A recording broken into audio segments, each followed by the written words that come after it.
Hello students. तो आज हम साइंस का first chapter nutrition in plants पढ़ने जा रहे हैं। ओके, सो ध्यान से सुनिएगा कि न्यूट्रिशन इन प्लांट में हम क्या क्या टॉपिक्स पढ़ेंगे। तो कुछ लर्निंग ऑब्जेक्टिव्स हैं, जैसे कि फ़र्स्ट है हम लोग इसमें पढ़ेंगे nutrition, that what is nutrition. Second, autotrophic nutrition क्या होता है, और थर्ड, हेटेरोट्रॉफिक न्यूट्रिशन क्या होता है, and fourth, how are nutrients replenished in the soil. Okay, so आपका इसमें फर्स्ट टॉपिक रहेगा that what is nutrition. The process of taking food and its utilisation by the body is called nutrition. वो process जिसके द्वारा हम अपना आहार मतलब हम अपना फूड लेते हैं और उसे यूटिलाइज़ करते हैं अपनी बॉडी के अंदर, अपनी शरीर के अंदर उसका यूज़ करते हैं, उसे हम कहेंगे nutrition. All living organisms need energy to perform various activities. जैसा कि हम जानते हैं सभी जीवित जीव जंतुओं को ज़िंदा रहने के लिए एनर्जी की ज़रूरत होती है। ठीक है, कई काम होते हैं उन लोग को नॉर्मल डेज़ में, वो लोग काफ़ी सारी एक्टिविटीज़ करते हैं हम लोग, तो हमें उसके लिए एनर्जी की ज़रूरत होती है ना। So they obtain this energy from the food they eat. और जब तक वो खाना नहीं खाएंगे, जब तक वो फूड नहीं लेंगे टाइम से, तो उन्हें एनर्जी कहाँ से आएगी। तो एनर्जी ऑब्टेन करने के लिए हमें खाना खाना ज़रूरी होता है। Energy is stored in the food material as chemical energy. जो फूड में जो हमारी एनर्जी होती है वो एक तरीके से केमिकल एनर्जी के थ्रू स्टोर्ड होती है। Okay, the energy required to carry out the life process is obtain from the food through nutrition and respiration. ठीक है, जो एनर्जी हम लोग को अपने डे टू डे लाइफ में चाहिए होता है वो हमें किससे मिलता है, फूड से, मतलब खाद्य पदार्थ से हमें वो एनर्जी मिलता है। सो सेम वही बात आती है कि जिस प्रोसेस के थ्रू हम अपना फूड लेते हैं और हम उसे यूटिलाइज़ करते हैं, अपने शरीर के अंदर हम उसका यूज़ करते हैं, उसे हम क्या कहेंगे, न्यूट्रिशन। क्लियर। अब आता है हम लोगों का कि किन किन तरीक़ों से हम न्यूट्रिशन लेते हैं, मतलब मोड्स ऑफ न्यूट्रिशन कौन कौन से होते हैं, कौन कौन से ऐसे तरीके होते हैं जिसके थ्रू हम न्यूट्रिशन लेते हैं। तो फर्स्ट है आपका ऑटोट्रॉफिक न्यूट्रिशन और सेकंड रहेगा आपका हेटेरोट्रॉफिक न्यूट्रिशन। ठीक है, तो अब फर्स्ट है हम लोगों का ऑटोट्रॉफिक न्यूट्रिशन क्या होता है। The mode of nutrition in which an organisms make its food itself from simple inorganic substances is called autotrophic nutrition. Okay, ये वो तरीका होता है न्यूट्रिशन लेने का जिसके थ्रू जो लिविंग ऑर्गेनिजम्स हैं, जीवित जीव जंतु हैं, वो खुद से अपना खाना बनाते हैं। ठीक है, वो किसी के ऊपर निर्भर नहीं रहते, वो किसी के ऊपर डिपेंड नहीं होते, वो खुद से अपना they make their food itself, खुद से अपना खाना जो बनाते हैं उसे हम कहेंगे autotrophic nutrition. Okay, the organisms which make their own food from the simple substance present in the environment are called autotrophs। और जो organisms अपना खाना खुद से बनाते हैं, जो environment में present हैं, उन चीज़ों के utilize करके, ठीक है, तो उन्हें हम कहेंगे ऑटोट्रॉफ। मोड्स ऑफ न्यूट्रिशन रहेगा ये ऑटोट्रॉफिक न्यूट्रिशन, जिसमें हम खाना अपना खुद बनाते हैं, वो ये प्रोसेस होगी। और जो खाना खुद बनाते हैं उन लिविंग ऑर्गेनिजम्स को हम कहेंगे ऑटोट्रॉफ्स।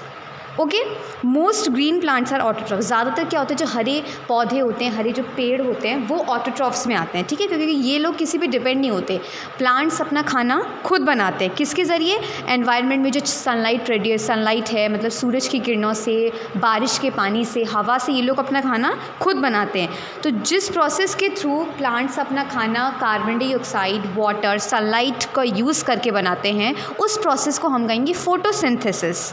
क्लियर। फोटोसिंथेसिस का मतलब क्या होता है, वो प्रोसेस जिसके द्वारा प्लांट अपना खाना सनलाइट, वाटर और एयर के यूज़ करके उसके थ्रू जो अपना खाना बनाती है, उसे हम कहेंगे फोटोसिंथेसिस।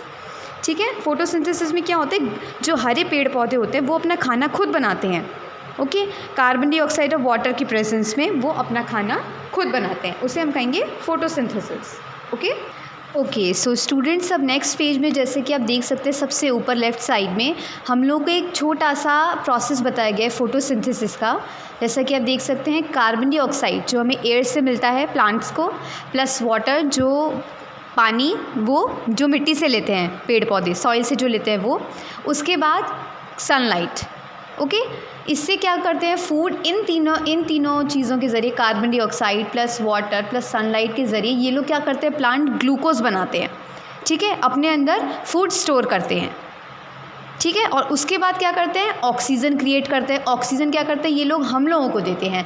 प्लांट्स एयर से कार्बन डाइऑक्साइड लेते हैं, प्लांट एटमॉस्फेयर से कार्बन डाइऑक्साइड लेते हैं और वापस में हम लोग को इन रिटर्न में क्या देते हैं, ऑक्सीजन देते हैं, जो हम लोग लेते हैं। हम लोग ऑक्सीजन लेते हैं, वो किससे लेते हैं, पेड़ पौधों से, प्लांट्स से। Okay, clear. उसके बाद आपको नीचे दे रखा है कुछ कंडीशंस जो फोटोसिंथेसिस के लिए यूज़ होती हैं। कुछ कंडीशंस हैं, जर्नल कंडीशंस। उसमें फर्स्ट है आप लोगों का presence of a green pigment called chlorophyll and second one is presence of sunlight. So chlorophyll क्या होता है, क्लोरोफिल वो चीज़ होती है जिसके एक ग्रीन पिगमेंट होता है। ग्रीन पिगमेंट का मतलब होता है हरा वर्णक। इसका मतलब ये है जो पेड़ पौधों को, जैसे आप देखेंगे जितने भी पेड़ पौधे हमारे एनवायरनमेंट में हैं सब हरे हरे होते हैं ना। हरे क्यों होते हैं, क्लोरोफिल की प्रेजेंस की वजह से। क्लोरोफिल वो होता है जो पत्तियों को हरा वर्णक, पत्तियों को, तनों को वो हरे रंग का बनाता है, ठीक है, वो होता है क्लोरोफिल। और सेकेंड हम लोग को ज़रूरत होती है सनलाइट की। विदाउट सनलाइट फोटोसिंथेसिस की प्रोसेस कंप्लीट नहीं होगी, तो सनलाइट की भी ज़रूरत होती है। Okay, clear. तीसरा है हम लोगों का availability of carbon dioxide. Okay, carbon dioxide का एटमॉस्फेयर में होना बहुत ज़रूरी है क्योंकि carbon dioxide, plant carbon dioxide लेते हैं और हम लोग को ऑक्सीजन देते हैं। And fourth one is availability of water, मतलब पानी का होना भी बहुत ज़रूरी है प्लांट के लिए। अपना फूड प्रिपेयर करने के लिए पानी का होना भी बहुत ज़रूरी है। तो ये चारों पॉइंट्स हैं, ये फोटोसिंथेसिस की प्रोसेस के लिए नेसेसरी कंडीशंस हैं। ओके, आप इसको याद कर लीजिएगा। अब हमारे पास टॉपिक आता है क्लोरोफिल। अभी मैंने आपको क्लोरोफिल के बारे में बताया था कि chlorophyll is a green pigment found in leaves and green stems of plant. ये क्या होता है, हरी पत्तियों में और हरे तनों में, जो प्लांट्स की हरी पत्तियाँ होती हैं और तने होती हैं उनमें पाया जाता है। Okay, green pigment trap light energy from the sun. ये जो ग्रीन पिगमेंट जो उसमें पाया जाता है ये क्या करता है, सन से, सूरज से क्या करता है, एनर्जी लेता है, ठीक है, और उसे अपने अंदर ट्रैप कर लेता है, बंद कर लेता है। which is then used to combine carbon dioxide and water into sugar is the process of photosynthesis। और ये जो एनर्जी सन से ग्रीन पिगमेंट लेते हैं ये क्या करते हैं, इसको कार्बन डाइऑक्साइड और वाटर में मिला देते हैं, कंबाइन कर लेते हैं, ठीक है।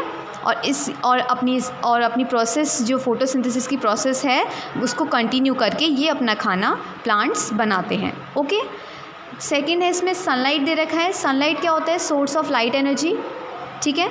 सनलाइट मतलब सूरज की किरणें जिससे पूरे अर्थ में उजाला फैलता है उसे सनलाइट कहते हैं। तो इस सनलाइट को क्या करता है, क्लोरोफिल ट्रैप कर लेता है। छोटे छोटे उसके जो कुछ पिगमेंट्स होते हैं उसमें, पार्टिकल्स में, वो उसे ट्रैप कर लेता है सनलाइट को।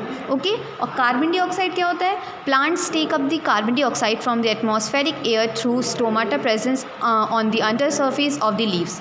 लीव्स के ऊपर एक छोटे से पोर्स होते हैं, स्मॉल पोर्स, जिन्हें हम स्टोमाटा कहते हैं, ठीक है।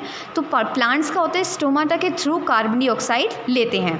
Okay, guard cell around stomata regulate their opening and closing. और स्टोमाटा के बाहर एरिया में उनके आसपास स्टोमाटा के गार्ड सेल्स होते हैं, वो क्या करते हैं, स्टोमाटा को रेगुलेट करते हैं उसकी ओपनिंग में, क्लोजिंग में, कि स्टोमाटा जब ओपन होगा तो वो कार्बन डाइऑक्साइड लेगा और अपने आप वो बंद हो जाएगा। तो ये काम करता है गार्ड सेल। ओके, तो कार्बन डाइऑक्साइड प्लांट्स किसके थ्रू लेते हैं, स्टोमाटा के थ्रू। स्टोमाटा कहाँ होता है, लीव्स में प्रेजेंट होता है, छोटे छोटे पोर्स होते हैं। स्टोमाटा वही होता है जो कि लीव्स में प्रेजेंट होता है, इसके थ्रू कार्बन डाइऑक्साइड प्लांट लेते हैं। क्लियर। नेक्स्ट है आप लोगों का topic water and minerals. Roots of the plant absorb water along with minerals from the soil and transport them to the leaves for photosynthesis। जो प्लांट की roots, जड़ होती हैं, वो क्या करती हैं, वाटर और मिनरल्स को एब्जॉर्ब करके सॉइल में से उन्हें लीव्स तक पहुंचाती हैं, ठीक है। किसके प्रोसेस के थ्रू, फोटोसिंथेसिस के प्रोसेस के थ्रू। तो ये होता है वाटर एंड मिनरल्स का काम। ओके, अब नेक्स्ट टॉपिक है आपका इम्पॉर्टेंस ऑफ फोटोसिंथेसिस, ठीक है। फोटोसिंथेसिस की क्या क्या इंपॉर्टेंस होती हैं। ओके, तो इसमें पहला पॉइंट है it make food for plant. Photosynthesis के प्रोसेस के थ्रू क्या होता है, प्लांट्स अपना खाना बनाता है, ठीक है। सेकेंड पॉइंट है आपका it is a primary source of food production for all living organisms in the world. जितने भी जीव जंतु इस वर्ल्ड में हैं उनका ही क्या होता है, फोटोसिंथेसिस क्या है, इन सब का प्राइमरी सोर्स है फूड प्रोडक्शन, खाना बनाने का पहला सोर्स है फोटोसिंथेसिस, ठीक है। थर्ड पॉइंट है आपका it maintains balance between oxygen and carbon dioxide. ये क्या करता है, ऑक्सीजन और कार्बन डाइऑक्साइड जो हमारे एटमॉस्फेयर में प्रेजेंट है उनको बैलेंस रखता है, बराबर रखता है, ना ज़्यादा ऊपर ना ज़्यादा नीचे। Okay, clear. अब आपका नेक्स्ट टॉपिक है heterotrophic nutrition. Okay, the mode of nutrition in organisms that can not make their food and depend on others for food is called heterotrophic nutrition. तो ये वो तरीका होता है न्यूट्रिशन का जिसमें क्या होता है, ऑर्गेनिजम्स क्या होता है वो अपना खाना खुद नहीं बनाते, वो डिपेंड रहते हैं, वो किसी के ऊपर निर्भर रहते हैं. तो इस टाइप के न्यूट्रिशन को कहेंगे हेटेरोट्रॉफिक न्यूट्रिशन. और जो ऑर्गेनिजम्स अपना खाना खुद नहीं बनाते हैं, जो दूसरे पर डिपेंड रहते हैं, उन्हें हम कहेंगे heterotrophs.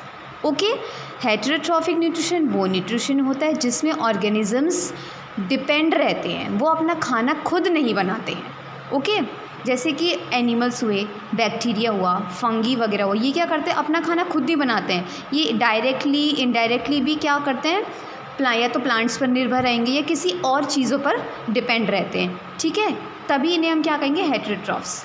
Animals, bacteria and fungi are types of heterotrophs. आप जैसा कि पढ़ सकते हैं, इसमें लिखा भी हुआ है, organisms like animals, bacteria and fungi can not prepare their own food.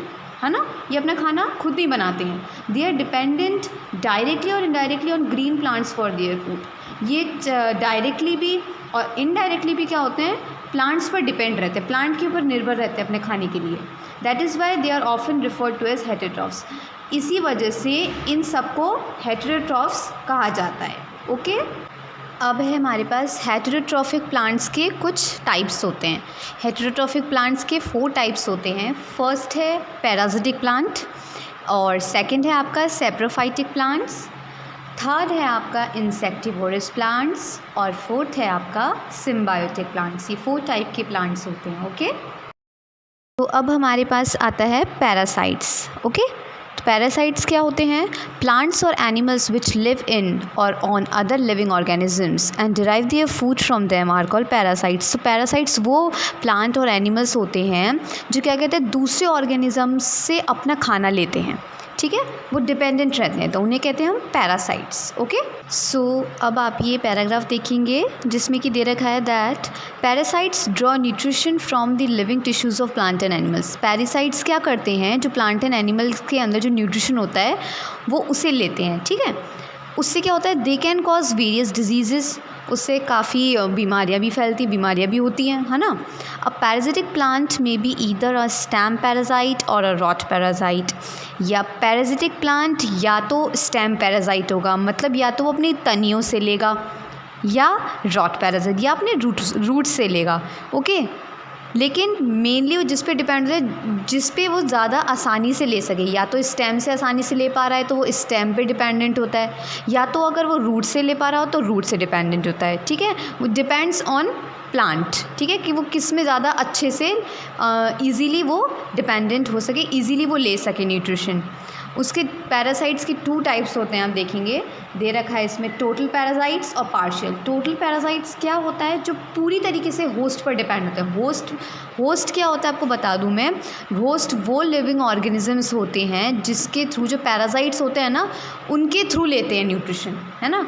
Host parasitic plants तक न्यूट्रिशन या उन्हें खाने के जो जितने भी वो यूज़ करते हैं वो उन तक पहुँचाते हैं. तो जिसके ज़रिए ये सब जाता है वो होते हैं होस्ट.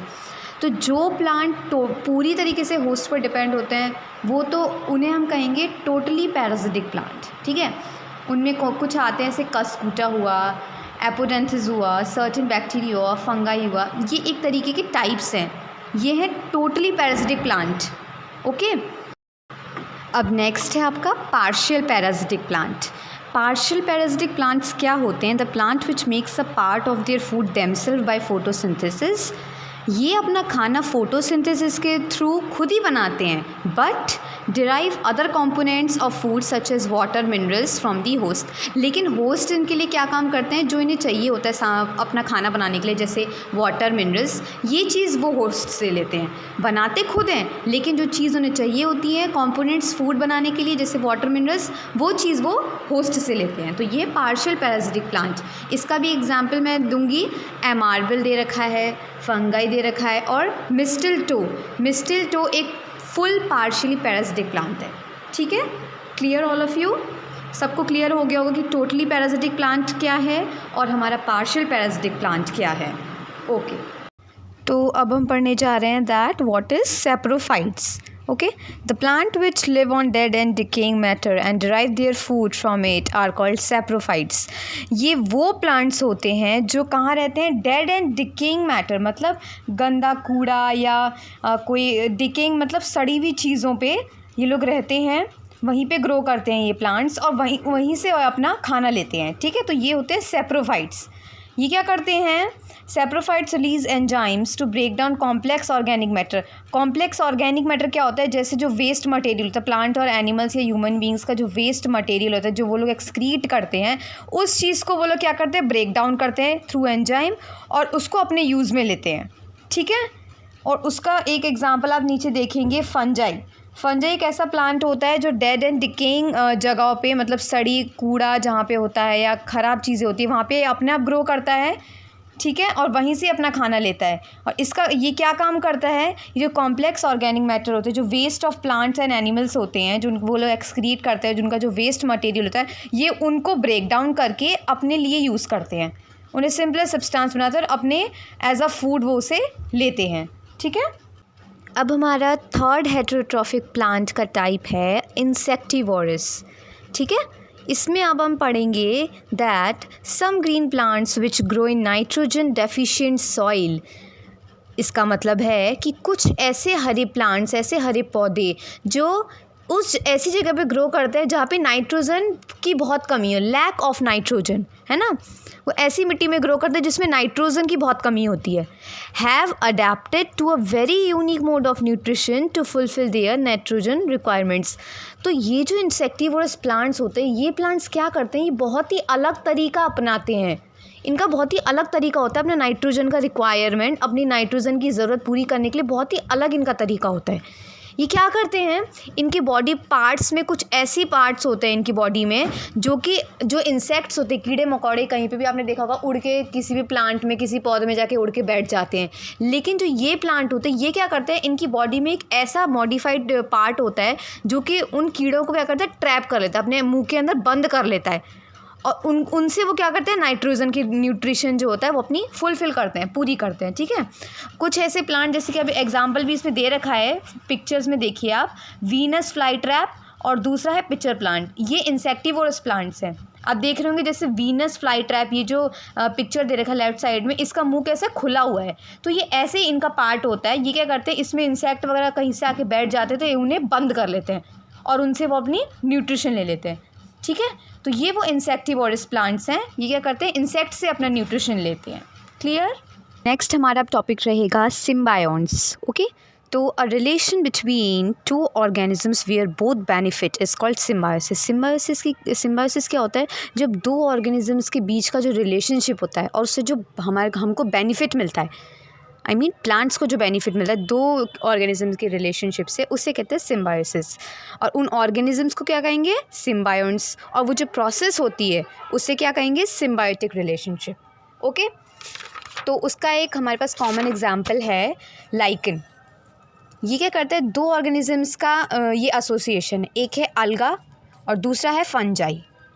तो ग्रीन एल्गा जो होता है वो फूड प्रिपेयर करता है और फंजाई क्या करता है, वो वाटर और मिनरल को एब्जॉर्ब करता है. तो हुआ ना ये दो ऑर्गेनिजम्स का मेल. तो अब टॉपिक आता है हमारा, how are nutrients replenished in the soil. कि कैसे जो न्यूट्रिएंट्स था, जो पोषण है, वो सॉइल के अंदर अब रिप्लेनिश्ड हो चुका है, गायब हो चुका है. तो plant get their mineral nutrients from the soil. Plant को उनका जो मिनरल है, न्यूट्रिएंट्स है, वो किससे मिलता है, सॉइल से, मिट्टी से मिलता है, क्योंकि वो मिट्टी पे ग्रो करते हैं. अगर if plant crops are grown continuously year after year, the soil loses its fertility and becomes poor in nutrients. लेकिन अगर सेम प्लांट, सेम क्रॉप एक ही सॉइल पर, सेम मिट्टी पर लगातार सालों साल से ग्रो किया जा रहा है, तो उससे क्या होता है, जो सॉइल की जो फर्टिलिटी होती है ना, सॉइल में जो न्यूट्रिएंट्स होता है ना, जो पहले ग्रो करने पे था, वो तब तक क्या होता है, वो रिप्लेनिश हो जाता है, गायब हो जाता है, कम हो जाता है. तो उसके रिज़ल्ट से हमको क्या मिलता है, जो अच्छी फसल जो हमारी उगने वाली होती है वो अच्छी नहीं होती, वो डिक्रीज़ हो जाती है, वो कम अच्छी होती है हम लोगों की, है ना. तो अब उसको अच्छा रखने के लिए तो फार्मर क्या करते हैं, आजकल के मॉडर्न ज़माने में क्या करते हैं फार्मर, मैन्योर्स, खाद या फर्टिलाइज़र डालते हैं, है ना. तो उससे क्या होता है, सॉइल की फर्टिलिटी तो एनरिच हो जाती है, लेकिन जो सॉइल के अंदर का न्यूट्रिएंट्स है, जो सॉइल के अंदर का जो मेन पोषण है वो ख़त्म हो जाता है। लेकिन अब फार्मर को तो अपना क्रॉप उगाना है, तो वो तो मैन्योर और फर्टिलाइज़र्स का यूज़ ज़रूर करेगा। उससे तो क्या होगा, थोड़ी देर के लिए तो सॉइल की फर्टिलिटी एनरिच हो जाएगी, क्रॉप ग्रो कर जाएगा, लेकिन सॉइल के अंदर का जो न्यूट्रिएंट्स है वो ख़त्म हो जाता है। तो ये होता है हमारा कि न्यूट्रिएंट्स रिप्लेनिश्ड कैसे हो रहे हैं सॉइल के। ओके, तो अब हमारा इस पैराग्राफ में दे रखा है that the nutrients in the soil can be replenished bye adopting the following method. तो जो सॉइल के अंदर के जो न्यूट्रिएंट्स होते हैं वो कैसे, किस तरीके से रिप्लेनिश्ड होते हैं, कैसे गायब होते हैं, इन मेथड्स के द्वारा। ओके, तो मेथड्स कौन कौन से हैं? या तो बाय यूजिंग मैन्योर्स, या तो खाद यूज़ करेंगे तो भी उसका न्यूट्रिएंट्स कम हो जाएगा सॉइल का। बाय अप्लाइंग फर्टिलाइज़र्स, उसमें जो फर्टिलाइज़र केमिकल डालने पर भी उसका न्यूट्रिएंट्स कम हो जाता है। क्रॉप रोटेशन मेथड, मतलब अगर हम एक ही सॉइल पर एक क्रॉप ग्रो कर रहे हैं तो उसी सॉइल पर अगर हम बार बार दूसरे नए नए क्रॉप, अलग अलग तरीके के क्रॉप ग्रो करेंगे तो उससे भी क्या होता है, सॉइल के अंदर का न्यूट्रिएंट्स ख़त्म हो जाता है। और फोर्थ है बाय ग्रोइंग लेग्यूमिनस क्रॉप। कुछ ऐसे क्रॉप्स होते हैं जैसे इंडिगो की खेती हुई, इंडिगो मतलब स्याही की खेती होती है, तो उससे क्या होता है, सारा जितना भी हमारा सॉइल होता है ना वो डैमेज हो जाता है। तो ये ऐसे फोर तरीके हैं जिन्हें अपनाने से क्या होता है, सॉइल के अंदर के न्यूट्रिएंट्स रिप्लेनिश हो जाते हैं, ख़त्म हो जाते हैं उसके अंदर के nutrients. There is also natural way by which nutrients are replenished. एक नेचुरल वे भी है जिसके द्वारा, मतलब प्राकृतिक एक ऐसा वे भी है जिसके द्वारा भी न्यूट्रिएंट्स रिप्लेनिश्ड होते हैं। Saprophytes act upon dead and decaying matter and break them into simpler substances. ठीक है, सैप्रोफाइट्स हमने पहले पढ़ा था, वो क्या करते हैं, डेड और डिकिंग मैटर में ग्रो करते हैं, ख़राब और गंदी जगह में ग्रो करते हैं। और क्या करते हैं, वो जो वेस्ट होता है उसको अपने यूज़ में लेते हैं, जो प्लांट और एनिमल का वेस्ट होता है। Bacteria break down protein from dead plants and minerals into nitrates. These nitrates are absorb by plant root to build new amino acid and proteins. तो क्या होता है, ये जो बैक्टीरिया, जो छोटे छोटे बैक्टीरियाज होते हैं जो ऐसी जगह पे ग्रो करते हैं, तो ये क्या करते हैं, जो डेड और डिकेइंग प्लांट, उनकी जो मिनरल्स है ना उनको ब्रेक डाउन करके वो लोग क्या करते हैं, मिनरल्स उन्होंने ले लिया लेकिन जो वेस्ट था उन्होंने वहीं पर छोड़ दिया। तो वो क्या होता है, वो प्लांट का रूट एब्जॉर्ब कर लेता है। रूट एब्जॉर्ब करने से तो वो एसिड या प्रोटीन बना लेता है। ठीक है, तो these bacteria fungi are also known as decomposers. तो कुछ ऐसे बैक्टीरियाज भी होते हैं जिन्हें, जैसे कि बैक्टीरिया हुआ, फंजाई हुआ, ये कुछ ऐसे भी ऑर्गेनिजम्स होते हैं जो डिकम्पोजर का काम करते हैं। ये क्या करते हैं, सॉइल के न्यूट्रिएंट्स को डिकम्पोज कर देते हैं, ख़राब कर देते हैं। सैप्रोफाइट्स के द्वारा भी ऐसा होता है, सॉइल का न्यूट्रिएंट्स ख़त्म हो जाता है ना। और ये हमारे ऊपर 4 मेथड दे रखे हैं, इनके द्वारा भी ख़त्म हो जाता है। तो आप इसे पूरा पैराग्राफ पढ़ लेना तो आपको अच्छे से समझ में आ जाएगा कि कौन कौन से ऐसे मेथड हैं जिसके द्वारा सॉइल का न्यूट्रिएंट्स रिप्लेनिश्ड हो जाता है। Okay, clear all of you. तो अब मैं आपको ये एक चार्ट जैसा शेयर कर रही हूँ जिसमें बताया गया है कि replenishment of nutrients in the soil कैसे होता है। तो स्टूडेंट्स आप एक बार पढ़ लेंगे तो आपको अच्छे से समझ में आ जाएगा। ओके, सो मैंने आपको पूरा हमारा चैप्टर कंप्लीट हो चुका है, first chapter nutrition in plants. तो आप एक बार फिर से इसको रिवाइज कर लेंगे, अच्छे से पढ़ लेंगे, और इसकी जो एक्सरसाइज है हम आपको अवेलेबल करा देंगे, बाद में हम आपको अवेलेबल करा देंगे। पहले आप पूरा चैप्टर अच्छे से पढ़ लीजिएगा। Okay, thank you students.